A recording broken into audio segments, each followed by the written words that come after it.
The wind howled outside his tent, sharp like blades slicing through the snowy night. Liam had set up camp deep in the frozen lands of Planet Zero's 9, a place no other human dared to enter. He came alone, looking for peace, quiet, and maybe a bit of danger, but he didn't expect this. A loud clink woke him in the middle of the night, a sound like metal against metal, then a voice, soft but desperate. "Please don't scream." He unzipped the flap and froze. Kneeling in the snow, a small alien woman, no taller than his chest, was wrapped in chains. Chains she had put on herself. Her arms were long and covered in soft fur, her eyes glowing faintly in the dark. Her face was human-like but wild, with sharp ears and tiny fangs showing as she shivered. She was soaked, shaking, her breath visible in the cold, and she had chained herself to one of the tent's support poles. What the hell? Liam stepped back in shock. She didn't move, just stared at him with wide, glowing eyes. "I chained myself here," she whispered, "because you're the only one who might not hurt me." He blinked, unsure if he was dreaming. Her voice trembled, her body weaker than her words. "If you make me leave, I'll freeze." He looked at the storm behind her, then at her bruised wrists, the cuffs tight and old, not new. This wasn't a trick. She really had chained herself there. "I don't want trouble," he warned. "What are you?" "I'm not a threat," she said quickly. "I'm part beast, part girl. They call me a mistake, a mix that shouldn't exist." Liam's heart thudded harder. The military had rumors about experiments on Zero's 9, but this girl didn't look like a weapon. She looked like something broken, abandoned, desperate. "Why me?" he asked, keeping distance but watching her closely. She looked down. "Because you didn't scream when you saw me. You didn't shoot. You looked kind." Liam rubbed his face, unsure what to do. "You need food? Shelter?" She nodded. "Just one night, please. I won't take up space. I'll stay chained. Just don't leave me outside." Against every instinct, Liam unzipped the tent wider and waved her in. "All right, come in." She crawled forward, dragging the chain. Her legs moved awkwardly, like she was used to crawling more than walking. She curled near the heater, her fur steaming slightly from the snow melting off her. "My name's Liam," he said slowly. "What's yours?" She blinked. "I don't have one. The lab called me Subject 18, but the others called me Beastwoman." Liam winced at the name. "That's cruel." She gave a weak smile. "It's true, though. I have claws, fangs, fur, instincts, but I also feel pain, hunger, hope." He stared at the chain again. "You really chained yourself?" "Yes," she said, lifting her wrist. "If I chained myself, no one else could.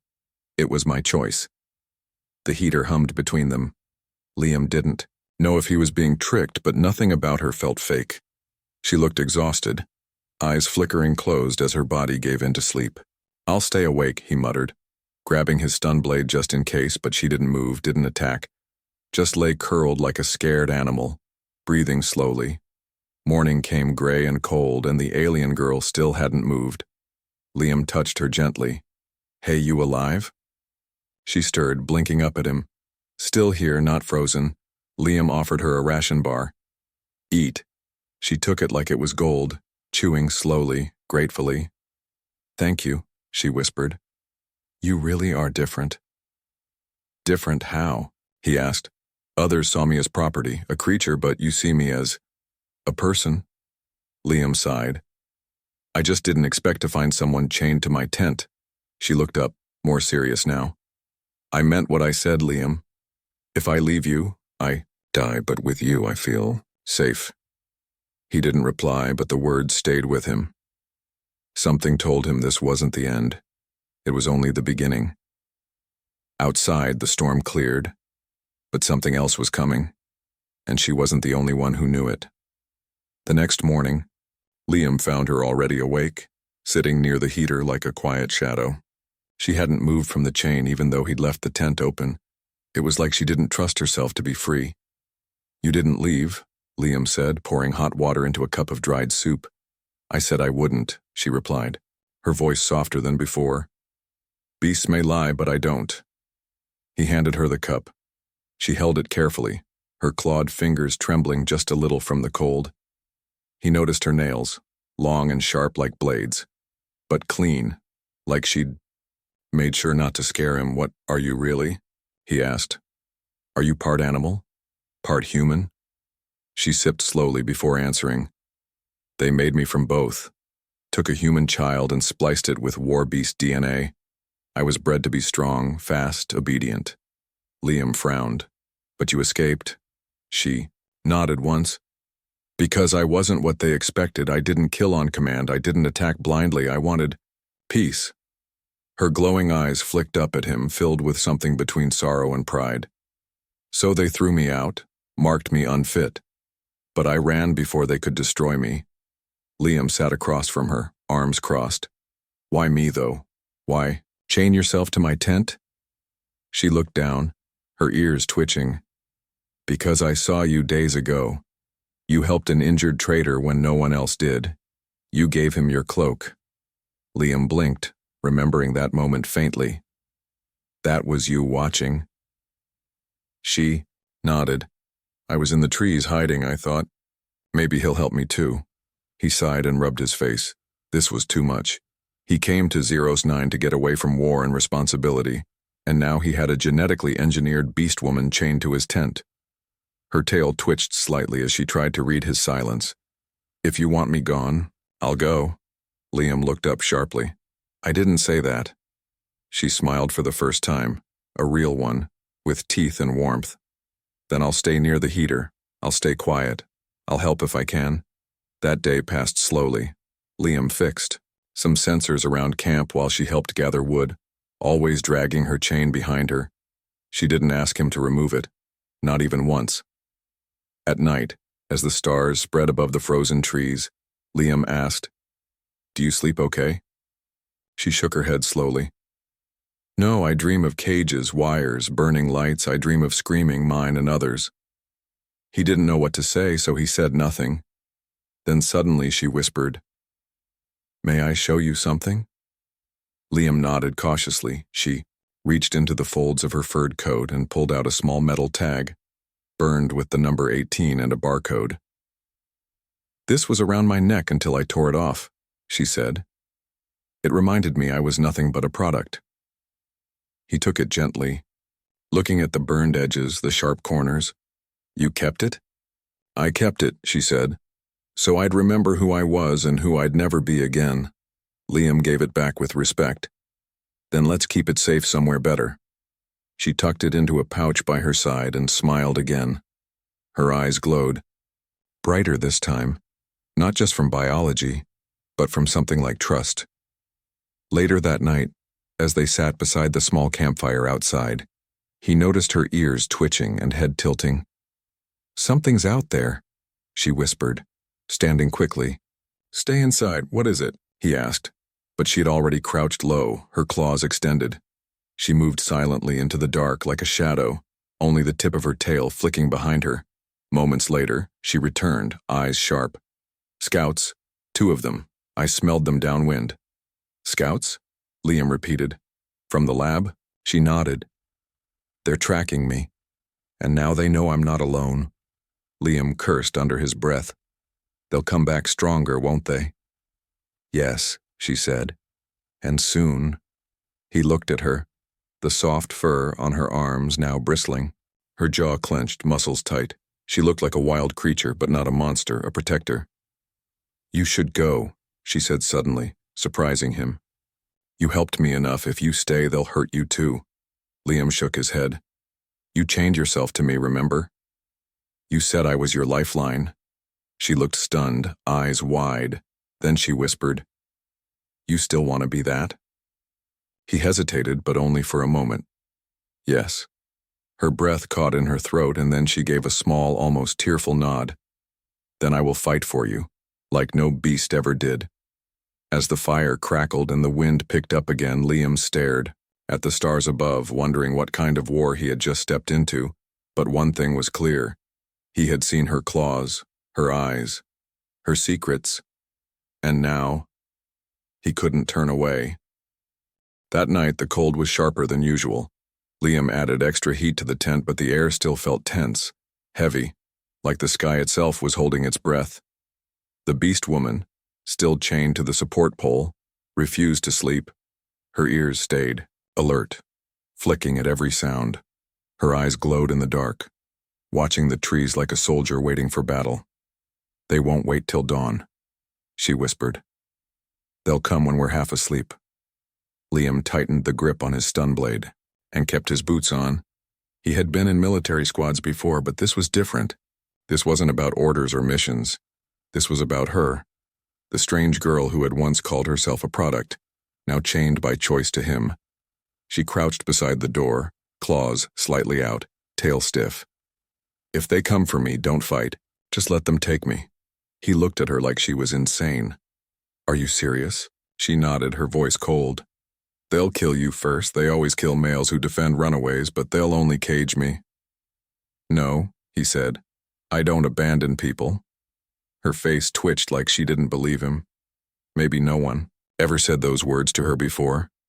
Suddenly, a faint beep echoed from the tree line. A scout signal. Liam spun around. Sensors outside the tent had picked up movement, 4 heat signatures, closing in fast. She growled low, her instincts boiling beneath her skin. "They brought a handler." "What's a handler?" Liam asked quickly, checking his blaster rifle. She shook her head. "Someone who trained me, who knows how to make me submit." Outside, snow crunched under heavy boots. Lights cut through the dark trees like knives. Shadows moved, slow, and, confident, Liam pushed her down gently. "Stay quiet," he whispered. He shut off the lights inside the tent and waited in the dim red glow of emergency power. Then came a voice, smooth, commanding, cold. "Subject 18, we know you're here. Come out peacefully and the human won't be harmed." She trembled, her claws digging into the frozen floor. "That voice, it used to control me," she whispered. The voice continued. "We don't need him, just you, Beastwoman. This is your final chance." Liam opened the tent flap slowly, weapon in hand. "She's not yours anymore," he shouted back. The forest went silent. Then a shot fired. Liam ducked as the beam sliced through the tent's corner, burning a hole in the fabric. Smoke and cold air flooded in. She screamed, not in fear, but in rage. She lunged forward, but the chain stopped her. Her eyes glowed like fire, breath heavy, wild. "They lied," she said. "They said they'd never chase me this far." Liam cut the chain with his plasma knife. "Run or fight," he said, "your choice." She stared at him, shocked by the freedom. Then she stood up tall, claws extended, tail rising. "I fight." They burst from the tent just as flashlights hit their faces. The snow lit up with blaster fire. 2 soldiers advanced from the left, 1 from the right, and a tall figure, masked and armored, stood at the center. 18, kneel, the handler ordered, voice like poison. She hesitated. Her body flinched, like some invisible leash pulled at her spine. Liam saw it. The programming, the control buried deep inside her. Her knees buckled. Her eyes shook. "No," he said sharply, grabbing her hand. "Look at me, not him." She blinked, tears forming. "I'm trying," she said, "but it hurts." The handler raised his arm. "Resisting protocol will result in neural pain." Suddenly she screamed, not from fear, but defiance. She leapt forward, her claws tearing through the nearest soldier. Liam fired at the second one, stunning him before he could aim. The handler pulled out a shock rod and charged, striking her in the back. She fell hard into the snow, gasping, twitching. Liam ran to her side, shielding her with his body. The handler growled, "Move, human, she's not your concern." Liam stood up slowly, face hard. "She chained herself to my tent. That makes her my responsibility." The handler raised his weapon. Wrong choice. But before he could fire, the Beastwoman rose behind him, eyes glowing red. She grabbed his helmet from behind and ripped it off, then slammed his head into the ground. Silence returned, broken only by heavy breathing and falling snow. Liam looked around. The soldiers were down, stunned or unconscious. The handler was out cold. She knelt in the snow, shaking, blood on her claws. "You saw me? Like this?" she whispered. like the thing they built me to be. He stepped closer and gently touched her shoulder. I saw someone who fought for her freedom. She looked up, lips trembling. Do you still want me near you? Liam nodded slowly. More than ever. She wrapped her arms around him, fur warm, heart pounding fast. Then I won't run.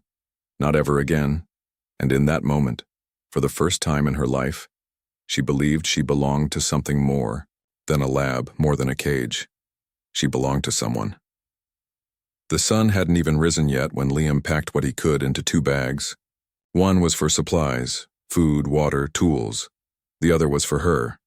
She didn't ask questions, didn't argue, just helped him tear down the tent and erase any signs they had ever camped there.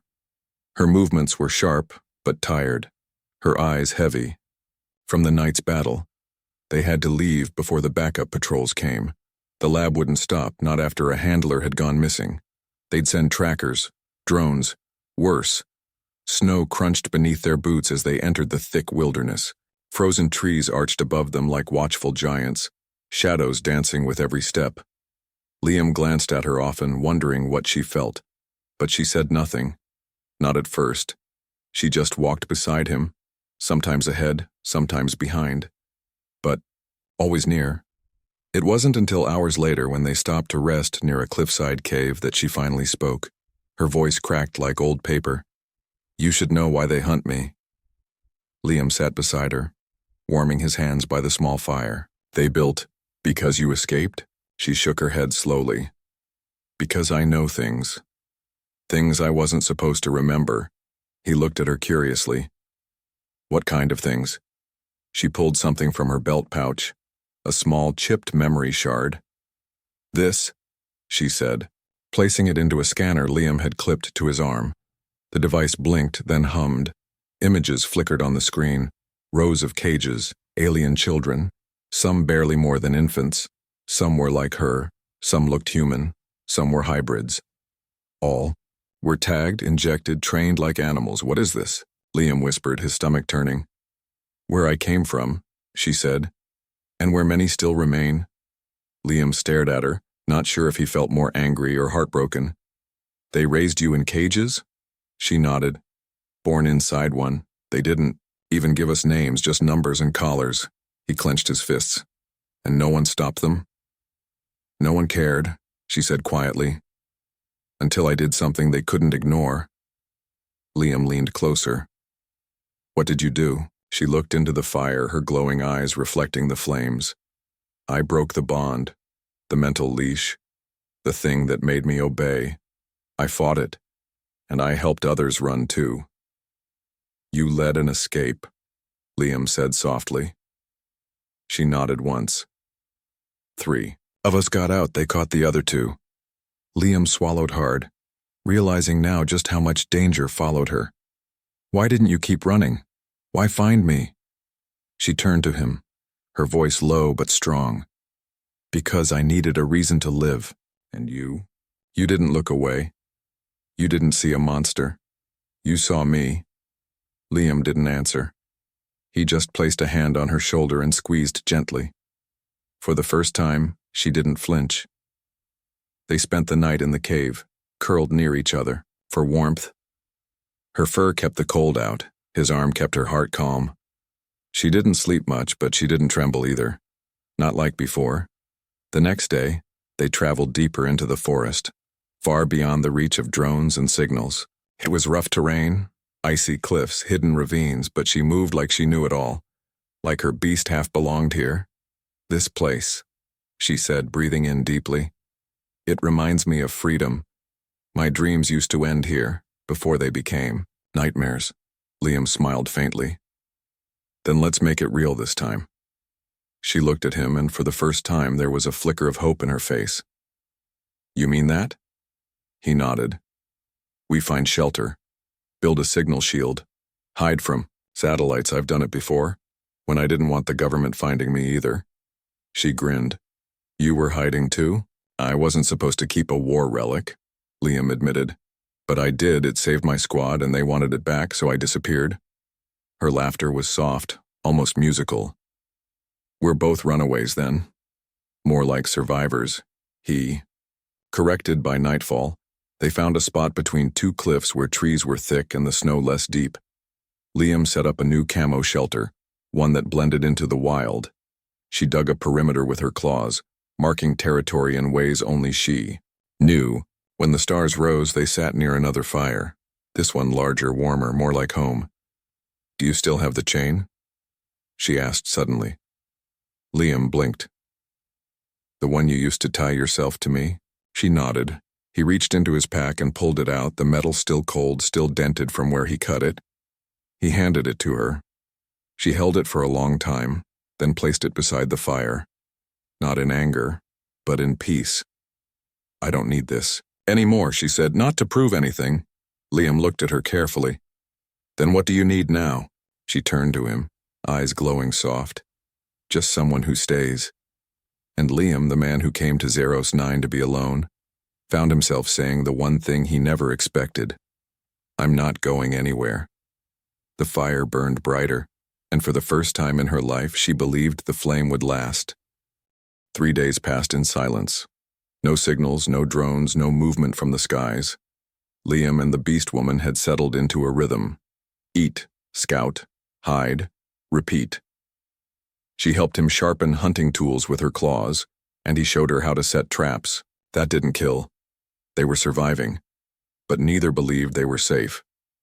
She had stopped asking him if he would leave, and Liam had stopped checking the skies so often. But deep down, they both knew the lab wasn't done. They wouldn't give up something they created, something they considered property. That night the air changed. The snow felt warmer, the wind quieted, and even the trees stopped creaking. Liam knew this feeling from old missions. It was the calm before violence. She noticed it too, her ears twitching, her body low, her tail stiff like a branch ready to snap. "They're coming," she whispered. Liam stood from the fire, grabbing his weapon. "How many?" She tilted her head, sniffed the air.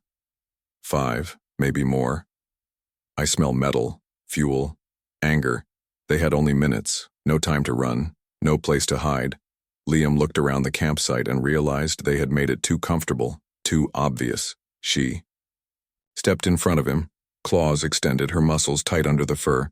"Stay behind me." Liam hesitated. "You sure?" Her eyes met his, glowing like hot coals. "I was made for this, but this time I choose who I protect." The first shot came from the trees, burned through a branch and hit the rock behind them. Liam ducked, rolled, and returned fire. His shot hit something metal, probably a drone. Then they appeared. Soldiers in white armor, visors glowing, rifles raised. They didn't speak, just moved in formation, quick and cold like machines. She didn't wait. With a roar that cracked the air, she lunged into them. Liam had never seen anything like it. She moved faster than his eyes could track, one moment in front of him, the next slamming into a soldier and sending him flying into a tree. Her claws ripped through armor like paper. Her fangs found soft flesh under helmets. They tried to stun her, to cage her again, but she broke through their lines like a storm. Made of fire and ice, Liam shot at the ones behind her, covering her back as best as he could. One soldier slipped behind him, raised a shock stick. Liam turned too late. But then she was there, slamming into the attacker, her body a shield. She took the hit meant for him, growled, and crushed the man's helmet with both hands. Liam gasped. "Are you?" She looked at him, blood on her lip. "Still breathing?" She growled. One by one, the soldiers fell, not just defeated, but terrified. None of them expected her to fight like this, to move like this, like a creature unleashed, not controlled. When the last one fled into the forest, screaming into his broken comms. Silence returned, broken only by her breathing, ragged and shallow. She dropped to her knees, arms shaking. "They'll send more," she whispered. "Soon." Liam rushed to her side, catching her before she collapsed. Her body was covered in bruises, cuts, patches of her fur burned, but her eyes still glowed. "You saved me," he whispered, holding her close. She looked at him weakly. "I didn't want you to see me like this." "Like what?" he asked, pulling her hand to his chest. "Like a monster," she said. "You're not a monster," he said, voice firm. You're someone who chose to protect another. You fought for me, not because they told you to, but because you wanted to.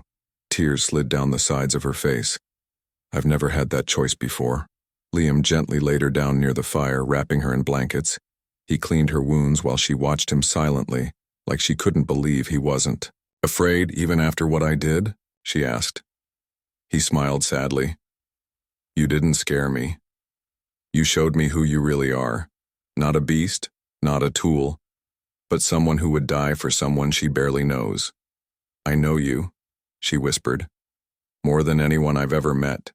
You gave me food, heat, freedom, and something I can't name yet. Liam nodded. Rest. We'll figure out the rest together. As she closed her eyes and drifted to sleep, the firelight flickered across her face. She looked peaceful, not like a weapon, not like a creature, but like a girl who had finally been seen. That night, Liam didn't sleep. He sat beside her with his blaster in hand, eyes on the darkness, heart heavy with something unfamiliar. Not fear, not anger, something deeper. He had seen her fight like a monster, but only for him, and that meant something more powerful than anything the lab had ever created. The morning came slowly.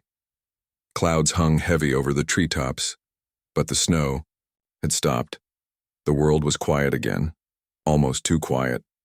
Liam watched the Beastwoman sleep, her chest rising and falling with a steady rhythm. The scratches on her arms had stopped bleeding, and her body had relaxed under the thick blanket. She didn't look like a beast now. Just someone small, fragile, tired. He boiled water over the fire, letting the heat warm his fingers. Then he heard her voice, soft and clear. You didn't leave, he turned. Of course not, she sat up slowly, wincing. Most would have. After seeing what I did, I already told you, Liam said, handing her a cup. You fought for me, that's not something I run from. She accepted the drink with both hands, sipping slowly.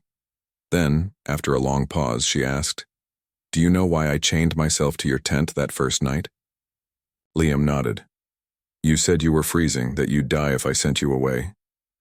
That was only part of it, she whispered. He looked up from the fire, curious. Then what was the rest?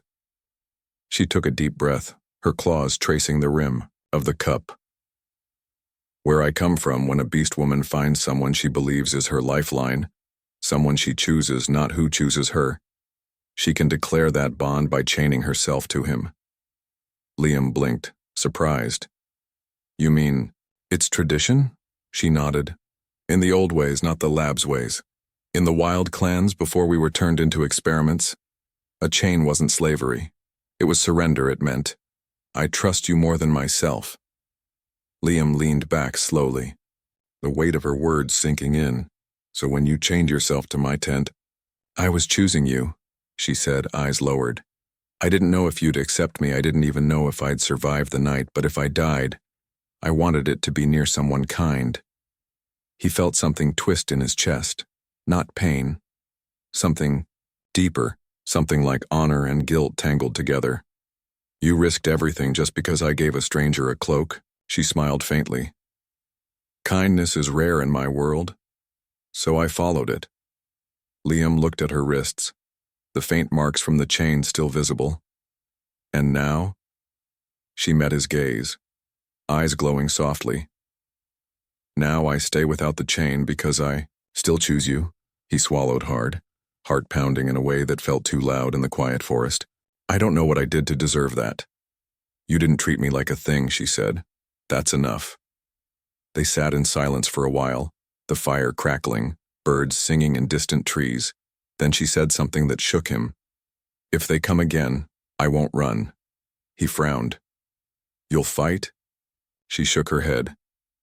No. I'll stand beside you, not as a weapon, not as a beast, just as someone who made a choice. He reached out and took her hand gently. I don't want to lose you. She looked down at their joined hands, like she didn't know how to process the touch. Then let's make a vow, she said quietly. Liam raised an eyebrow. A vow? In my people's words, she said. If you speak it, you keep it, no matter what. He nodded. Tell me what to say. She took a breath and guided him through the words, slowly.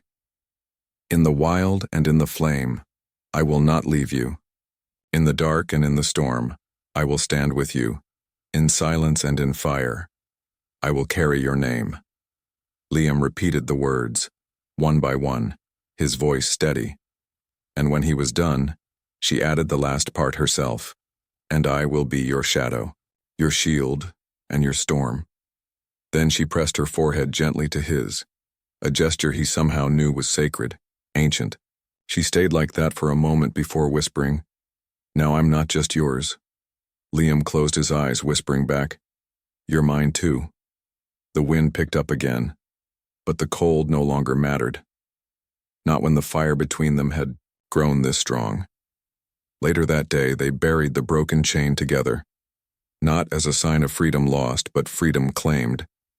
He looked at her, standing tall with scars on her arms and hope in her eyes, and realized something powerful. She didn't need chains anymore, and neither did he. The forest was quiet again. Days passed without gunfire, without voices shouting codes into comms, without the sharp hum of stun drones in the sky. Liam and the Beastwoman, who still hadn't taken a name, lived in the shadows between frozen cliffs, building something that looked a little like peace. She healed slowly, her wounds fading into lines beneath her fur, her body stronger now, her steps lighter, but something deeper had changed too. She no longer slept curled in fear, no longer twitched at the sound of leaves crunching. She laughed sometimes, not loud, but real. Liam had noticed it first when she started humming while collecting firewood. Just a soft sound, almost like a melody from a forgotten world. He listened without saying anything, afraid that if he spoke, it might disappear. One morning, as he adjusted the camo netting around their shelter, he turned to find her watching him closely, her expression unreadable. What is it? He asked. She hesitated, then stepped forward. I want a name. Liam blinked, surprised. You do? She nodded. Not a number, not a label, a real name, one that's mine, but given by someone I trust. He smiled, heart warming at the thought. Then I'd be honored. She waited patiently, eyes glowing, fur shimmering in the pale light.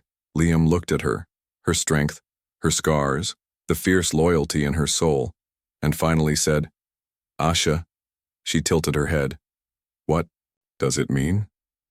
In old earth tongues, Liam replied. It means hope. Asha closed her eyes for a moment, letting the word settle into her bones. Then Asha I'll be, she whispered, because I never had that before you. They didn't need a ceremony. No one needed to witness it. The naming was enough. It changed everything quietly, like the way snow covers pain without asking permission. That night, as stars painted the sky in silver streaks, they sat by the fire again, close but silent. Liam watched her eyes flicker with the flames, and he finally spoke something he'd buried for days. They'll come again, he said. Maybe not tomorrow, maybe not next week, but they won't stop. Labs like that never stop. I know, Asha said calmly. And I'm ready. I'm not, Liam admitted. Not. To run forever, not to hide. She looked at him gently. What do you want then? Liam turned to her, his voice firm. I want to make it our fight. I want to send a signal, not just to them, but to anyone listening, to say, you don't get to own people, not anymore. Asha blinked, her voice soft. You'd risk that? For me? He nodded. Not just for you, for every kid still in those cages, for everyone who never got to choose. Tears shimmered at the edges of her glowing eyes. Then we'll do it together. They worked for days, building a relay from parts Liam had salvaged, a hidden transmitter strong enough to punch a message through the frozen clouds and into space. Not a location, not a call for help, a warning. Liam stood before the blinking console as it buzzed with life. Asha beside him. Still scratched, still strong. You ready? He asked. She took his hand, gripping it tightly. Always. He pressed the button, and the signal roared to life. "This is Liam Walker," his voice echoed, steady and clear. "If you're hearing this, you need to know. Subject 18. Lives. She has a name now. She has a voice, and you will not take her again." He paused, then added, "She chained herself to me once because she had nothing else, but now I chain my future to hers. Not as her master, not as her savior, but as someone who finally understands what it means to be chosen." The signal ended. The relay blinked red, then silent. Asha turned to him.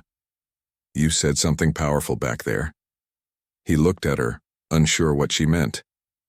"You said you're chained to me too," she whispered. "No one's ever said that, not even in stories." He reached out, gently brushing her cheek. "Because it's true, you called me your lifeline that day at the tent." She nodded slowly, remembering. "Well," Liam said, pulling her closer, "you're mine too." She didn't speak after that, just rested, her head on his shoulder, her breathing calm, her heart steady. For once, not hunted, not afraid. And in that quiet, under stars that had seen 1,000 wars, two souls found something that even the labs, the guns, the chains, and the blood could never touch. They found each other,